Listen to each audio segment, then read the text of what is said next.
जय श्री श्याम भक्तों। एकादशी तिथि के दिन हमें कैसे व्रत रखना चाहिए, क्या दान करना चाहिए और कैसे भगवान की पूजा करनी चाहिए, बाल धोने चाहिए या नहीं धोने चाहिए, पारण में क्या क्या खाना चाहिए, ये सारी बातें आज हम जानेंगे। पहले जान लेते हैं कि एकादशी के दिन हमें क्या दान करना चाहिए। बोले विष्णु भगवान की जय। एकादशी तिथि भगवान विष्णु के नाम से जानी जाती है। भगवान विष्णु की पूजा की जाती है। इस व्रत में अन्न, पंखा, छाता, बिस्तर और वस्त्र का दान करने का विशेष महत्व बताया गया है। इस दिन व्रत करने से व्यक्ति को परम पुण्य की प्राप्ति होती है।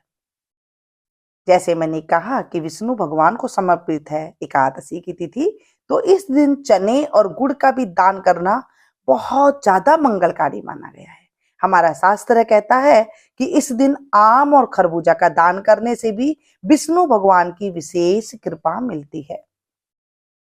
तो आज हमने जाना कि एकादशी के दिन क्या दान करना चाहिए। अब जानते हैं कि एकादशी के दिन सिर धोना चाहिए या नहीं। एकादशी माह में 2 बार आती है, कृष्ण पक्ष और शुक्ल पक्ष, हर महीने में आती है। इस दिन महिलाओं को बाल धोना वर्जित कहा गया है।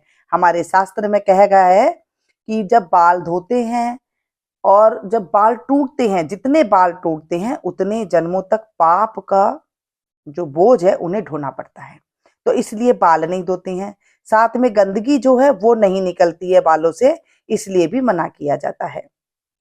महिलाओं को इस दिन भूल कर भी बाल नहीं धोना चाहिए, क्योंकि चंद्रमा हमारे मस्तिष्क को प्रभावित करता है। इससे व्रत रखने में कई कठिनाइयां आती है, इसलिए एकादशी को एक दिन पहले बाल धो ले, लेकिन एकादशी के दिन कतई बाल को ना धोएं।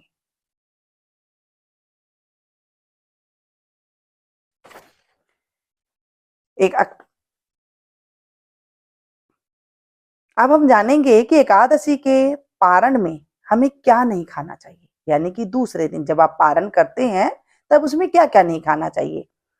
एकादशी के दिन तो आपको क्या क्या नहीं खाना चाहिए वो सभी को पता है, लेकिन पारण के दिन ज्यादातर नहीं पता होता है। उस दिन आपको मूली नहीं खानी चाहिए, बैंगन नहीं खाना चाहिए, साग नहीं खाना चाहिए, मसूर की दाल नहीं खानी चाहिए, लहसुन प्याज आदि का तो बिल्कुल भी उपयोग नहीं करना चाहिए। इन चीजों का शास्त्रों में उपभोग निषेध है। और जिस दिन व्रत है, एकादशी है, उस दिन भी इन चीजों का घर में सेवन नहीं होना चाहिए, करे या ना करे व्रत। अब बात आती है कि एकादशी के दिन चावल क्यों नहीं हमें खाना चाहिए। शास्त्रों के अनुसार जिस दिन महर्षि मेधा ने शरीर त्यागा था उस दिन एकादशी थी। इसके चलते ही एकादशी को चावल खाना निषेध माना गया था। ऐसी मान्यता है कि एकादशी के दिन चावल खाना महर्षि मेधा के रक्त एवं मांस खाने के बराबर है, जिससे अपराध लगता है और अगले जन्म में व्यक्ति को सर्प के रूप में जन्म मिलता है। शास्त्र में यह भी कहा गया है कि एकादशी के दिन चावल खाने से जितने आपने चावल के दाने खाए हैं उतने कीड़े खाने के बराबर माना जाता है। तो इस दिन चावल नहीं खाना चाहिए। अब हमारे मन में शंका आती है, क्या एकादशी के दिन हम रोटी खा सकते हैं। जैसे फलाहार बताया गया है तो हम एक टाइम रोटी खा करके व्रत कर सकते हैं। एकादशी हिंदू चंद्र पखवाड़े का 11वां दिन है और इस दिन भगवान विष्णु के भक्त एक दिन का उपवास रखते हैं, जो आम तौर पर 10वीं तिथि से शुरू होता है। यानी कि एक दिन पहले 10वीं तिथि आती है, उस दिन से ये शुरू हो जाता है। कुछ भक्त तो उत्साह के उसमें पानी भी नहीं पीते हैं। और सबसे महत्वपूर्ण बात यह है कि खाद्यान्न का सेवन सख्त वर्जित माना गया है। हमारे शास्त्र के अनुसार जब आप व्रत कर रहे हैं तो एकादशी के दिन रोटी का सेवन नहीं करना चाहिए, फलाहार ले सकती हैं, आप और चीजों का, सामक के सेवन कर सकती हैं, कुटु का सेवन कर सकती हैं, आप राजगिरी का सेवन कर सकती हैं, लेकिन अन्न का सेवन नहीं करना चाहिए। आप उन सब चीज की रोटी बना करके खा सकते हैं। अब बात आती है कि जो कंवारी लड़कियां हैं, यानी कि अभी भी अब विवाहिता है, उनको, उन लड़कियों को एकादशी का व्रत करना चाहिए या नहीं करना चाहिए। एकादशी देखिए 11वें दिन आती है तो पवित्र अनुष्ठान, वास्तव में वह सब कुछ प्रदान करता है जो मनुष्य चाहता है। शास्त्र कहते हैं कि हे ब्राह्मण, यह हर तरह से किया जाना चाहिए क्योंकि यह विष्णु को बहुत प्रसन्न करता है। क्योंकि महिलाओं का स्पष्ट रूप से उल्लेख किया गया है, इसलिए यह विवाहिता हो या अविवाहिता हो, महिलाओं में कोई भी निषेध नहीं है, दोनों कर सकती हैं। यानी कि जो कुंवारी लड़कियां हैं जिनका विवाह नहीं हुआ है, वो भी इस व्रत को आराम से कर सकते हैं।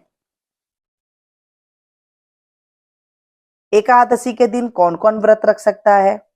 एकादशी के व्रत भी कोई भी कर सकता है, चाहे महिला हो, पुरुष हो, बुजुर्ग हो, बच्चे हो, कोई भी हो, सभी कर सकते हैं। घर में अगर हर सदस्य करता है तो भी बहुत अच्छा माना गया है, इसमें कोई भी दिक्कत वाली बात नहीं है। एकादशी के दूसरे दिन हमें कितनी बार भोजन करना चाहिए? देखिए, व्रत के पहले दिन यानी कि 10वीं तिथि को और दूसरे दिन, एकादशी तो आएगी, एकादशी के दूसरे दिन यानी कि द्वादशी को कितनी बार भोजन करना चाहिए और क्या क्या चीज का भोजन करना चाहिए? आप उसमें जौ का भोजन कर सकती हैं, गेहूं का भोजन कर सकती हैं, मूंग, सेंधा नमक, काली मिर्ची, शर्करा और गोघृत यानी कि घी का एक बार भोजन कर सकते हैं। अगर आप नियम अनुसार करते हैं, जैसे शास्त्र के अनुसार करते हैं, तो आपको इस तरह से करना है। और अगर आप जैसे करते हैं कि एक दिन आपने कर लिया, दूसरे दिन आप फिर दिन में 2 बार 3 बार खा रहे हैं, तो आप उस तरह से कर सकते हैं। शास्त्र के अनुसार शास्त्र में इस तरह बताया गया है कि क्या एकादशी के दिन हम कपड़े धो सकते हैं? हाँ जी, एकादशी के दिन आप स्नान जरूर करें, भारी भरकम कपड़े ना धोएं। जैसे आपके डेली कपड़े हैं उन्हें आप धो सकती हैं, क्योंकि यह बहुत पवित्र माना जाता है। इस दिन स्वच्छता का ध्यान अवश्य रखें। सुबह के समय स्नान कर अपने कपड़े को स्वयं धोएं, किसी और से नहीं धुलवाना चाहिए। जब आप व्रत कर रहे हैं तो खुद के कपड़े खुद ही धोएं। जिसके उसके बाद धार्मिक कार्य आप कर सकते हैं, जो आपको करना है, दान है, पुण्य है, पूजा है, पाठ है, लेकिन आपको इस तरह से अपने कपड़े धोने चाहिए। भारी भरकम जैसे हैं, चद्दर है, बड़े बड़े रजाइयां हैं, कवर है, उनको बिल्कुल भी नहीं धोना चाहिए। अब बात आती है कि एकादशी के दिन क्या उपाय करना चाहिए। देखिए, एकादशी ना विष्णु भगवान की होती है और लक्ष्मी जी की पूजा भी कर उनको जो है आप प्रसन्न कर सकती हैं। उन्हें पीले चंदन और केसर में गुलाब जल मिलाकर तिलक करना चाहिए। विष्णु और लक्ष्मी की दोनों की पूजा कर सकते हैं, या सिर्फ आप विष्णु भगवान जी की पूजा कर सकते हैं। जो आपके पास तस्वीर हो आप उनकी कर सकती हैं, जहां मंदिर हो वहां पर भी जाकर के आप कर सकती हैं। इसी तिलक से जब आप उन्हें तिलक करें, स्वयं को भी तिलक लगाना चाहिए और उसके बाद आपको काम पर निकलना चाहिए।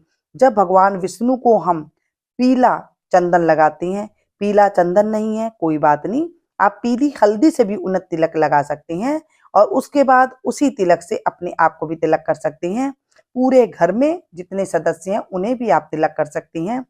और एक बात, भगवान विष्णु की फोटो नहीं है तो आप कान्हा की फोटो ले लीजिए, भगवान कृष्ण की फोटो ले लीजिए, उनके चरणों में हल्दी का तिलक लगा करके खुद को भी हल्दी का तिलक लगाएं। आप देखेंगे एकादशी से जब आप ये काम करते हैं तो आपके पाप तो दूर होते ही होते हैं, जो आपके काम जो नहीं बनते थे वो भी बनने लग जाएंगे। कई लोगों के मन में ये सवाल आता है कि एकादशी का पारण कब और कैसे करना चाहिए। एकादशी के व्रत के अगले दिन सूर्योदय के बाद पारण किया जाता है। एकादशी का व्रत का पारण द्वादशी तिथि समाप्त होने से पहले करना अति आवश्यक होता है। यदि द्वादश तिथि सूर्योदय से पहले समाप्त हो गई हो तो एकादशी व्रत का पारण सूर्योदय के बाद ही होता है। द्वादशी तिथि के भीतर पारण न करना पाप करने के समान होता है। यानी कि आपने एकादशी तिथि का अगर आपने व्रत कर लिया है तो सूर्योदय के बाद ही आपको पारण करना है। ज्यादा वहम नहीं करना है कि द्वादशी आ गई है या फिर कैसे करना है। कई बार द्वादशी तिथि लग जाती है तो आपको ये नहीं देखना है, सिर्फ सूर्योदय के बाद ही आपको पारण कर लेना चाहिए।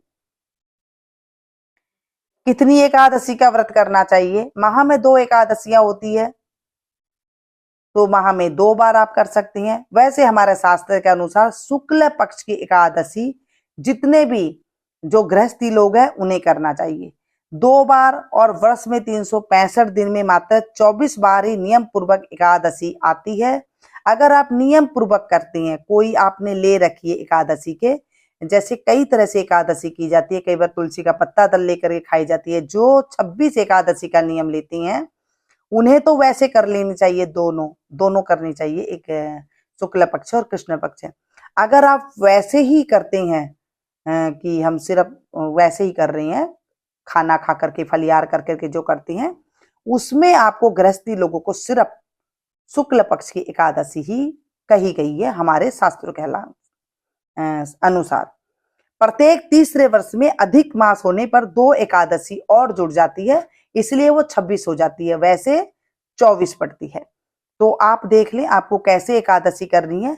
अगर आप नियम के अनुसार करती हैं, कुछ नियम के अनुसार लेकर के करती हैं, तो उसमें तो आपको 26 की 26 रखनी पड़ती है।